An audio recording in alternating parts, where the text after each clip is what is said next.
नमस्कार, खबर अभी तक देख रहे हैं आप और मैं हूं आपके साथ नासिर कुरैशी। खबर की तह तक में आप सभी का स्वागत है। खबर की तह तक में आपको रूबरू कराएंगे हर उस बड़ी खबर से जिसके बारे में जानना जरूरी है। और सबसे पहले बात करेंगे हरियाणा में विवादित रही डेंटल सर्जन परीक्षा मामले को लेकर। डेंटल सर्जन परीक्षा को लेकर बड़ा खुलासा हुआ है। परीक्षा में 15 अभ्यर्थियों की OMR शीट के साथ छेड़छाड़ की गई थी, इस तरह की जानकारी सामने आई है। मामले की जांच कर रही ईडी ने दिया फॉरेंसिक रिपोर्ट का हवाला। ईडी ने पंचकुला कोर्ट में दायर की है FIR। पूर्व सचिव अनिल नागर, अश्वनी शर्मा भरते थे पेपर, यह भी ईडी की तरफ से बताया गया है।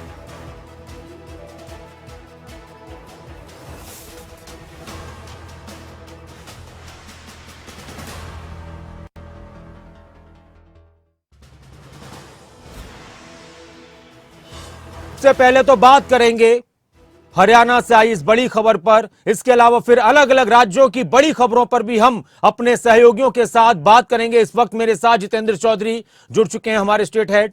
इस वक्त मेरे साथ राव शफात अली जुड़ चुके हैं, हमारे उत्तराखंड के bureau chief. Bureau Shimla Pradeep Thakur इस वक्त मेरे साथ जुड़ चुके हैं और हमारी संवाददाता हरसिमरत पॉल भी इस वक्त मेरे साथ जुड़ चुके हैं। लेकिन सबसे पहले जितेंद्र, ये जो OMR शीट खुद भरते थे पूर्व सचिव और इस तरह की बहुत सारी जानकारियां निकलकर सामने आई हैं, किस तरह से ये विवादित रही परीक्षा और किस तरह से इस मामले में जांच आगे बढ़ी और अभी फिलहाल क्या कुछ लग रहा है?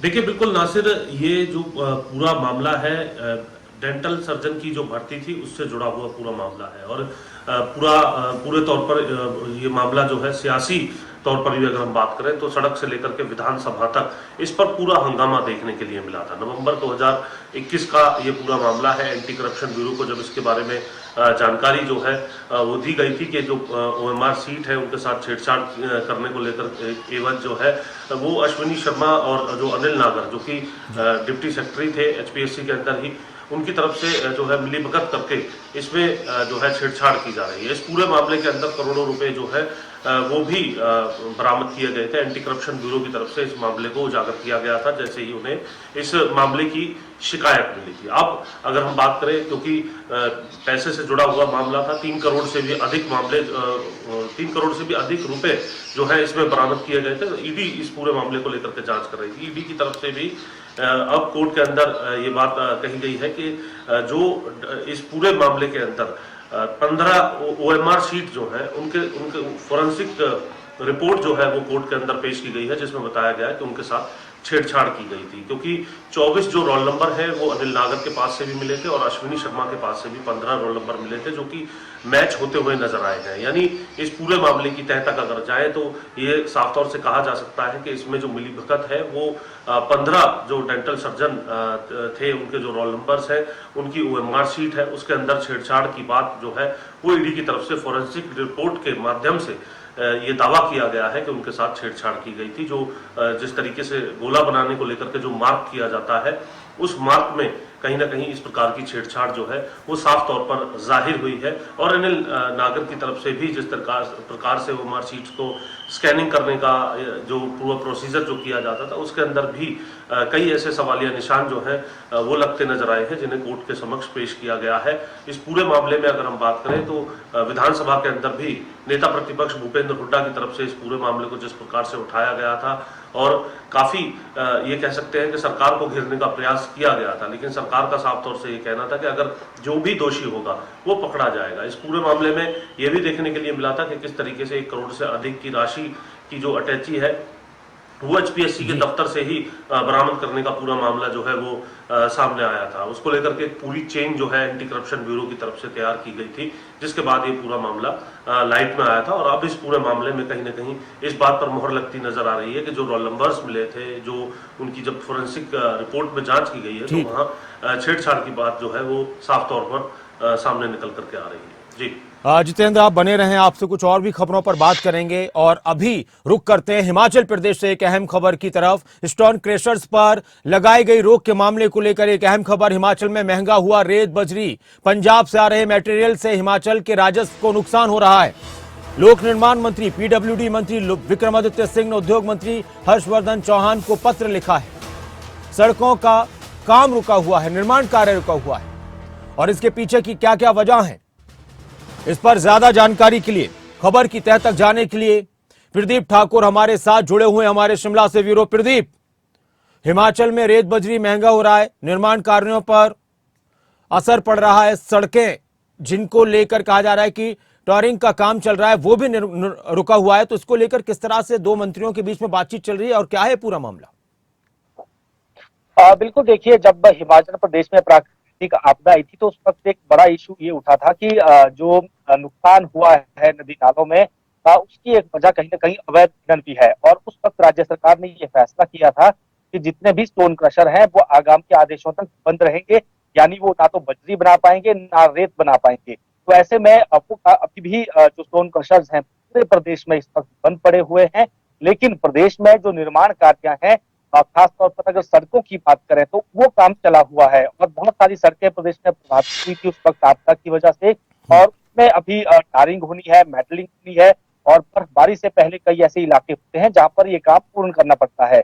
लेकिन प्रदेश में रेत बजरी नहीं मिल पा रही है और वो पंजाब से लेनी पड़ रही है और इससे एक तो महंगी मिल रही है वो रेत बजरी और दूसरा उससे प्रदेश के राजस्व को भी नुकसान हो रहा है। लगभग 15 लाख रुपए का राजस्व प्रतिदिन जो है उसका नुकसान आंकलन किया गया है उद्योग विभाग की तरफ से। ऐसे में जो पीडब्ल्यूडी मिनिस्टर हैं विक्रमादित्य सिंह, उन्होंने जो उद्योग मंत्री हर्षवर्धन चौहान है उनसे टेलीफोनिक बात भी की और पत्र भी लिखा है कि अब इसको क्रशर बंद हुए हैं उनको खोल देना चाहिए, रेत बजरी बनाने का काम शुरू हो जाना चाहिए ताकि निर्माण कार्य प्रभावित ना हो। इसके साथ साथ देश में जो एक बड़ा पार्वती प्रोजेक्ट है कुल्लू जिला में एनएचपीसी का बन रहा, उसकी टनलिंग का काम अंतिम चरण में पहुंच चुका है। दोनों छोर आपस में मिल चुके हैं, अब फाइनल में काम होना है। लेकिन वहां पर भी उन्हें बजरी नहीं मिल पा रही है और रेत भी उन्हें नहीं मिल पा रही है, बाहर से उन्हें मंगानी पड़ रही है। और उन्होंने भी उद्योग मंत्री से आग्रह किया कि आप प्रश्नों को शुरू कर दें ताकि हम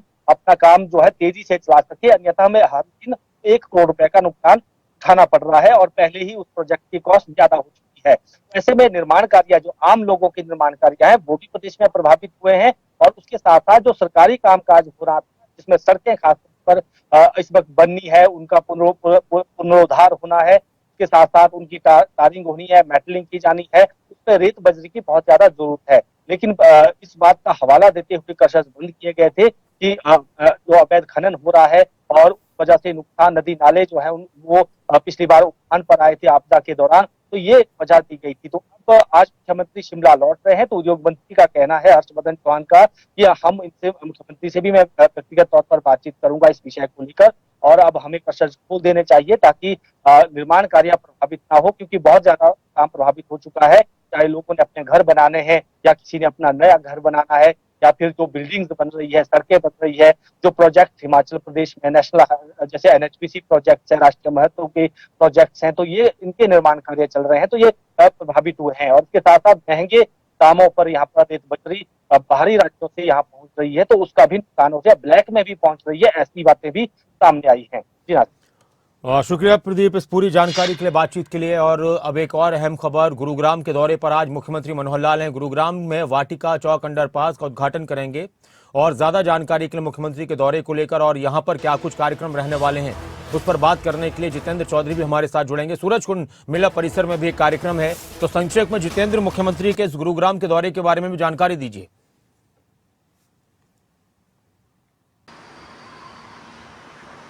देखिए, बिल्कुल मुख्यमंत्री मनोहर लाल कल शाम को ही जनसंवाद करने के बाद गुरुग्राम पहुंच चुके थे। यमुनानगर के अंदर जनसंवाद के कार्यक्रम थे और आज गुरुग्राम में वाटिका चौक पर अंडरपास का जो उद्घाटन है वो मुख्यमंत्री मनोहर लाल की तरफ से किया जाएगा। इसके बाद दीपावली के जो कार्यक्रम है वो फरीदाबाद सूरजकुंड में जो है आयोजित किए गए हैं। दीपोत्सव का जो कार्यक्रम है उसमें मुख्यमंत्री मनोहर लाल की तरफ से शिरकत करने का काम किया जाएगा। यानी आज मुख्यमंत्री मनोहर लाल गुरुग्राम और फरीदाबाद के दौरे पर रहने वाले हैं। जी नासिर। और शुक्रिया जितेंद्र इस पूरी जानकारी के लिए, बातचीत के लिए। और अगर बात की जाए तो आज कई कार्यक्रम मुख्यमंत्री के रहने वाले हैं गुरुग्राम में। इसके अलावा फरीदाबाद में भी मुख्यमंत्री सूरजकुंड मेला परिसर में धनतेरस के मौके पर दीपावली को देखते हुए कुछ कार्यक्रमों का आयोजन किया गया है। तो गुरुग्राम में अंडरपास जो बनाया जा रहा है सेक्टर 17, तकरीबन 109 करोड़ रुपए की लागत से ये बना है। गुरुग्राम में वाटिका चौक अंडरपास का उद्घाटन करेंगे मुख्यमंत्री मनोहर लाल और इस दौरान उनके साथ केंद्रीय राज्य मंत्री राव इंद्रजीत भी मौजूद रहेंगे। फिर उसके बाद गुरुग्राम से फरीदाबाद पहुंचेंगे सीएम और फरीदाबाद में धनतेरस महिला सम्मेलन कार्यक्रम का आयोजन किया गया, वहां पर शामिल होंगे। सूरजकुंड मेला परिसर में इस कार्यक्रम का आयोजन किया गया है।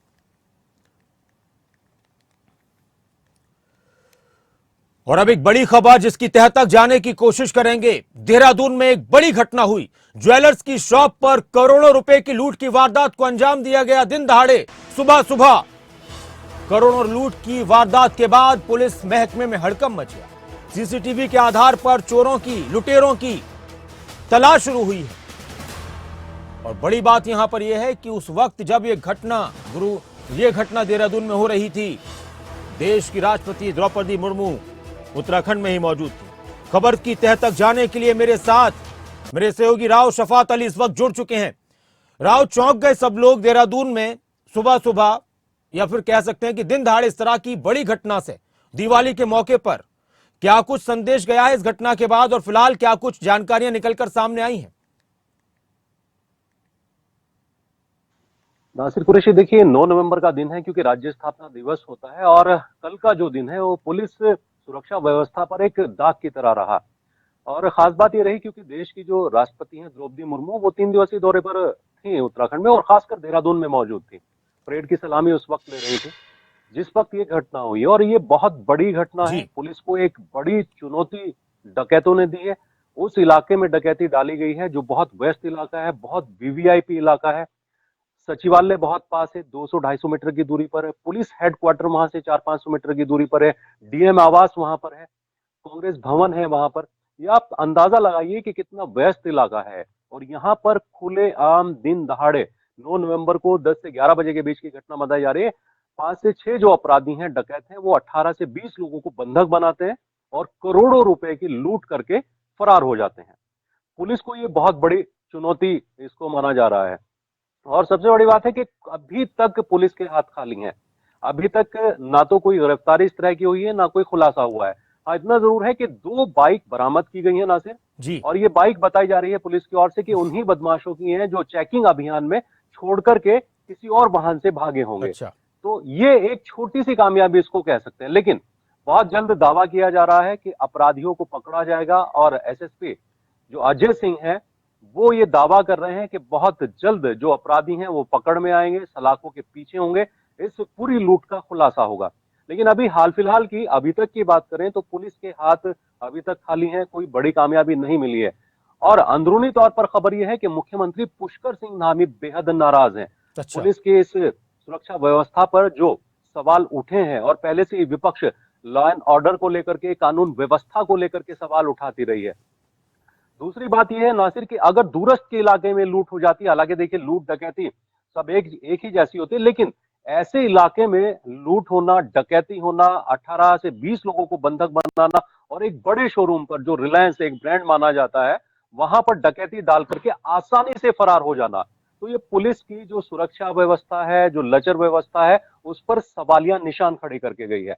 बहरहाल देखिए पुलिस अब जांच में जुटी है, कुछ लोगों को डिटेन किया गया है, कुछ लोगों से पूछताछ चल रही है, डाटा उपलब्ध कर रही है पुलिस के। जो पुराने कर्मचारी इस शोरूम में काम करते थे या जो गार्ड यहाँ पर सिक्योरिटी के लिए काम करते थे, वो उनका जो नेचर है वो कैसे है, दूसरा वो अभी कहां कहां कार्यरत हैं, या जो अभी लोग काम कर रहे हैं वो कर्मचारी कैसे हैं, कोई संदिग्ध कर्मचारी तो नहीं है। तो तमाम ये कवायद है अभी पुलिस की।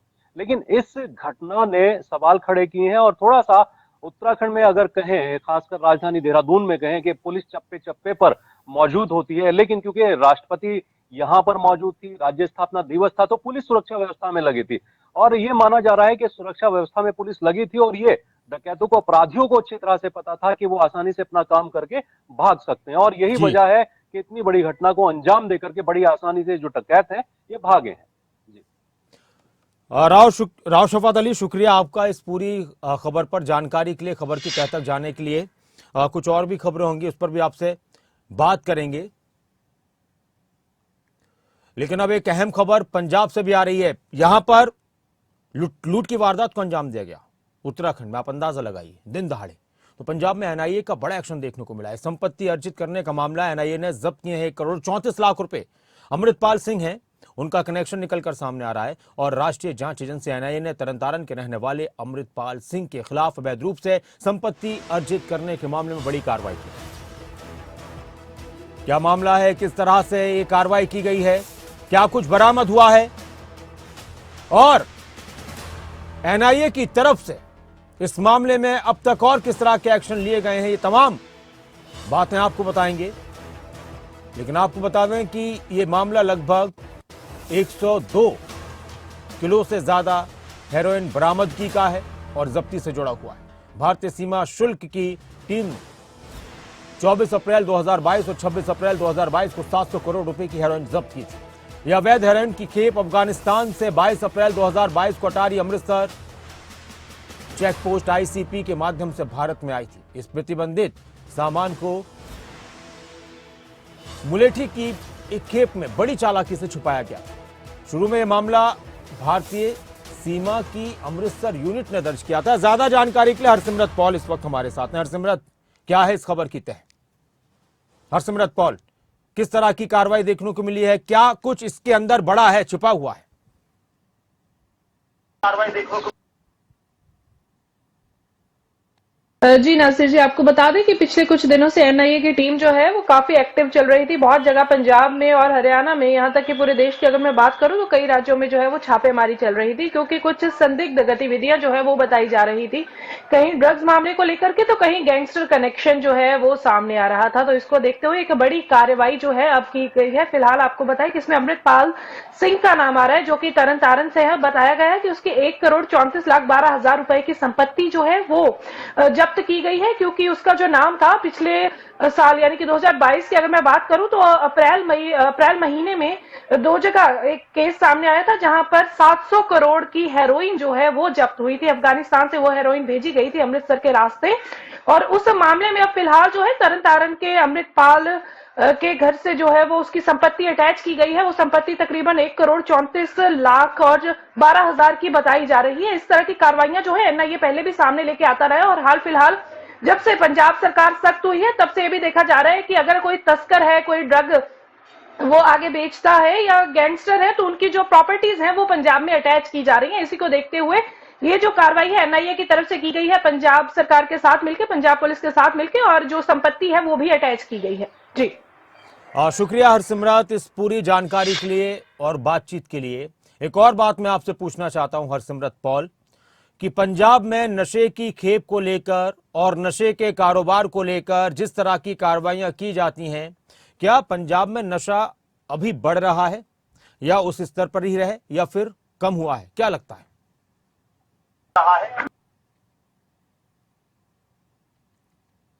नासिर जी, पिछले कुछ दिनों से अगर देखा जाए तो सरकार जो है वो ड्रग्स को लेकर के काफी अभियान चला रही है। वहीं पर छापेमारी की गतिविधियां भी काफी चल रही हैं। जैसे कि हमने पहले भी जिक्र किया कि एनआईए जो है वो समय समय पर पंजाब पुलिस को साथ लेकर के अलग अलग जगह पर चलता रहता है। और वहीं अगर सरकार की बात की जाए तो सरकार की तरफ से बहुत सारे अभियान चलाए जा रहे हैं। पिछले दिनों जैसे मुख्यमंत्री जो है भगवंत मान, उन्होंने एक अरदास प्रोग्राम जो है वो करवाया था, जिसमें बच्चों से लेकर बड़े तक शामिल हुए थे, और ड्रग्स ना करने की शपथ जो है वो उनकी तरफ से की गई थी। इसके अलावा मैं आपको बताऊं कि आगामी समय में भी कुछ दिनों में ड्रग्स को लेकर के एक साइकिल रैली भी करवाई जानी है, समय समय पर नुक्कड़ नाटक, और इसके अलावा खेलों को बढ़ावा देने के लिए भी पंजाब सरकार काम कर रही है। तो ऐसे में देखा जा सकता है कि कमर तोड़ने का काम जो है वो नशा तस्करों का जरूर पंजाब सरकार की तरफ से किया जा रहा है। शुक्रिया हरसिमरत इस पूरी जानकारी के लिए, बातचीत के लिए। तो अगर बात की जाए नशे की, नशे पर कंट्रोल होना चाहिए। नशे की वजह से बहुत सारी वारदातों को अंजाम दिया जाता है और लगातार नशे पर कंट्रोल करने के लिए अलग अलग राज्यों में कार्रवाइयां की जा रही हैं, कोशिशें की जा रही हैं। और इस वक्त एक और बड़ी खबर, एक और बड़ी चिंता। नशा तो चिंता है, लेकिन बढ़ता प्रदूषण फिलहाल बहुत बड़ी चिंता बना हुआ है। एनजीटी ने प्रदूषण रोकने के लिए दिशा निर्देश जारी किए हैं। पहाड़ों की रानी मसूरी में बढ़ते प्रदूषण पर एनजीटी ने पीसीबी को निर्देश दिए थे। उत्तराखंड प्रदूषण नियंत्रण बोर्ड इससे सतर्क हुआ है। किस तरह के निर्देश दिए गए हैं, किस तरह की चिंताएं जाहिर की जा रही हैं। उत्तराखंड जैसे पहाड़ी इलाके में, मसूरी में पर्यावरण को लेकर, प्रदूषण को लेकर खबर की तह तक जाने के लिए राव शफात अली इस वक्त मेरे साथ, मेरे सहयोगी जुड़े हुए हैं उत्तराखंड से। राव, हम दिल्ली एनसीआर में तो प्रदूषण को लेकर देख भी रहे हैं, आंखों से नजर भी आ रहा है, लेकिन उत्तराखंड में प्रदूषण किस तरह से फैल रहा है और किस तरह की चिंताएं जाहिर की जा रही हैं? मसूरी का जो जिक्र हो रहा है, एनजीटी के निर्देशों का जिक्र हो रहा है।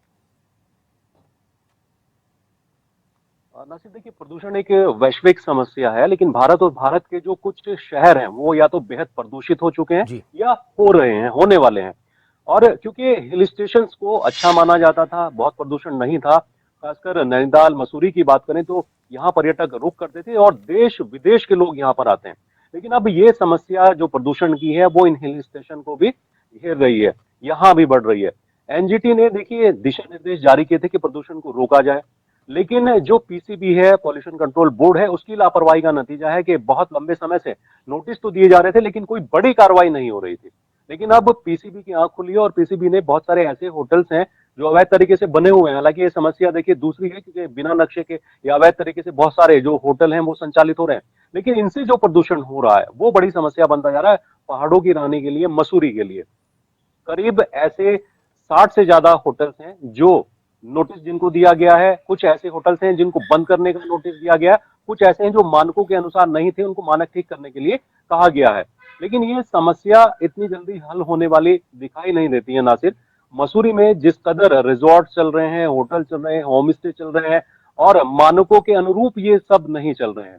बहुत सारे हैं जो मानकों का पालन करते हैं, लेकिन बहुत सारे ऐसे होटल्स हैं, जैसा अभी कहा मैंने, कि 60 से ज्यादा ऐसे होटल्स और रिजॉर्ट चिन्हित किए गए जिनको नोटिस जारी किया गया है, लेकिन इन पर कार्रवाई नहीं होती, सिर्फ नोटिस तक ही सीमित रह जाता है। बहरहाल अभी एनजीटी ने एक सख्त आदेश और निर्देश दिया है, उसके बाद पीसीबी की आंख खुली है। पीसीबी अब ऐसे होटल को और चिन्हित करने वाली है, मसूरी में भी और खासकर पूरे उत्तराखंड की अगर बात करें। और बदनाथ में कुछ होटल्स ऐसे और थे, उनको भी चिन्हित किया गया था, उनको भी नोटिस दिया गया, उनको भी सीज किया गया है। लेकिन जब तक बड़ी कार्रवाई नहीं हो जाती है तब तक ये लापरवाही यूं ही नजर आएगी और जिस तरह से प्रदूषण लगातार बढ़ रहा है तो ये लगातार बढ़ता ही रहेगा। हालांकि अभी हाल फिलहाल की बात करें तो देहरादून में इतना प्रदूषण नहीं है, एक्यूआई की बात करें तो 100 तक ही जाता है, और थोड़ा सा दिन में जरूर बढ़ जाता है एक्यू, लेकिन मसूरी में इतना नहीं हुआ करता था ना, सिर्फ 50 से 60 या 70 तक रहता था, इससे भी कम रहता था। लेकिन अब धीरे धीरे जो एयर क्वालिटी इंडेक्स है वो वहां पर भी बढ़ता जा रहा है। तो ये बहुत बड़ी समस्या है और इस पर राज्य सरकार को, पीसीबी को और तमाम जितने भी विभाग हैं उनको मिलकर के कम्युनिकेशन बना करके सख्त कार्रवाई करनी पड़ेगी जहां जहां भी इस तरह का प्रदूषण फैलाया जाता है। शुक्रिया राव शफात अली इस पूरी जानकारी के लिए, बातचीत के लिए। तो प्रदूषण की चिंता पहाड़ों में भी की जा रही है और मसूरी में इस चिंता को लेकर निर्देश दिए गए हैं। बाकी प्रदूषण से बचने की कोशिश हम सभी को करनी है, अपना ख्याल भी रखना है। दिल्ली में बारिश हुई है रात में, तो बताया जा रहा है कि प्रदूषण पर थोड़ी सी लगाम लगी है, कंट्रोल हुआ है, लेकिन अभी भी बहुत सारे उपाय करने होंगे। और खबर की तह तक में फिलहाल इतना ही। खबरें अभी तक पर, खबरों का सिलसिला लगातार जारी है। आप बने रहें खबरें अभी तक के साथ। एक छोटे से ब्रेक के बाद जल्द लौटते हैं। अपना ख्याल रखिए।